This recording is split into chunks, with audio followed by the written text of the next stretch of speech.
Over a decade ago, we saw the rise and fall of the infamous New Atheist movement. It died slowly, but its Reddit form re-emerged in its opposite shape of theism. I suspect the former being a reaction to neoconservative foreign policy along with the last gasps of WASP America as being a true force to be reckoned with as its cause. The latter shape of today, Reddit theism or Sloptheism, is a reaction to the victory of left liberalism over America from this period along with a universal recognition of the faults within Christian Zionism and simple Zionism. The trend is moved toward trad Catholicism and orthodoxy for many, but you do see the Redditor present in this opposite shape of consciousness. I suspect the psychology behind this is of a twofold nature: inherent desire to contradict and the desire to re-enchant reality, the latter being rather humorous. The first aspect speaks for itself. The Redditor is a mutant and inherently wants to revolt against the system because whatever system reigns sovereign, he is in some sense alienated from it. Whatever the nature of the system is, he will adopt the contrary position because he will never fit in. If we won, and those among us who hold to certain ideals because they are taken as the true, we'd find it of interest to hold ourselves to our victory. Revolt was circumstance, and not an end, but a means. For the Reddit type,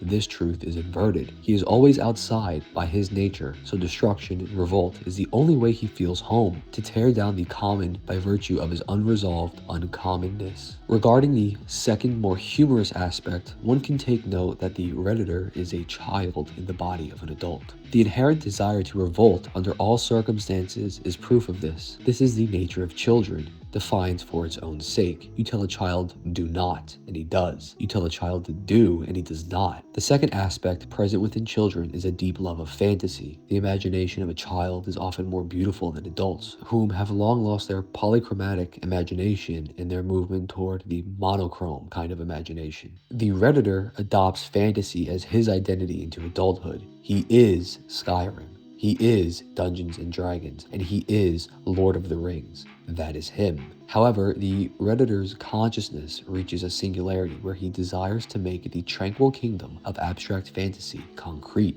Thus, he appeals to religion for this desire. He sees in the Bible not just history, but lore. He believes Christ to be like this character from an anime, more than he considers him son of God and God. He is religious because his fractured psyche needs to resolve the discrepancy of abstract fantasy and concrete reality. He wants his show to be real life, so he turns to religion. The question, I suppose, remains: why is this an issue really? It is a fair question to the humble observer. The adoption of religion in such a manner may appear off-putting, but not really an issue. In short, the issue lies in the fact that the religion is approached in an inauthentic manner, and sometimes this inauthenticity remains latent and is only revealed later when other aspects of the individual are also revealed. The religion is adopted not inherently for its truth, but also for its ability to fulfill the immaturity within the individual. This is not an issue with the religion itself, but rather the kind of person, in this context, pursuing it. A distinction here should be made between the Reddit adoption and the performative adoption. The Reddit adoption occurs by virtue of the psychological immaturity found within a person, the desire to defy and to make fantasy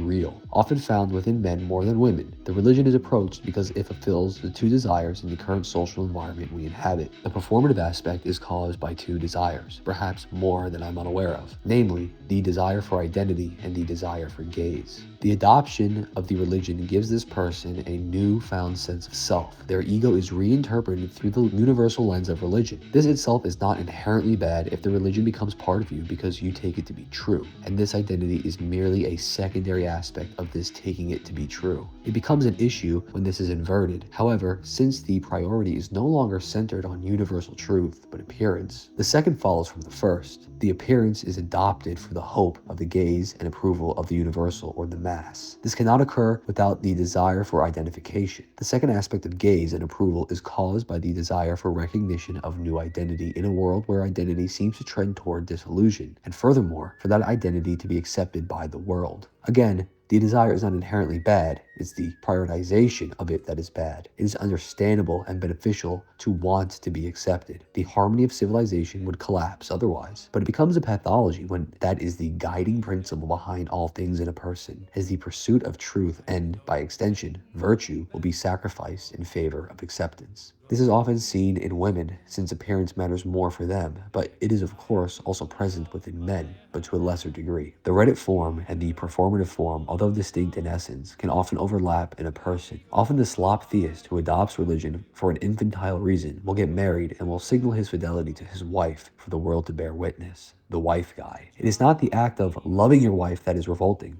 It is the act of demonstrating this love as a gesture of your fidelity for the entire world that is revolting. The other side of this is the person who adopts for the sense of identity, and in their performative nature, like the Redditor, is living out a sort of fantasy, or trying to make the fantasy concrete. Except this fantasy, unlike that of the Redditor, does not entail the supernatural per se, but rather it is the fantasy of a perfect life. In the end, we see a common universality between the two, inauthenticity.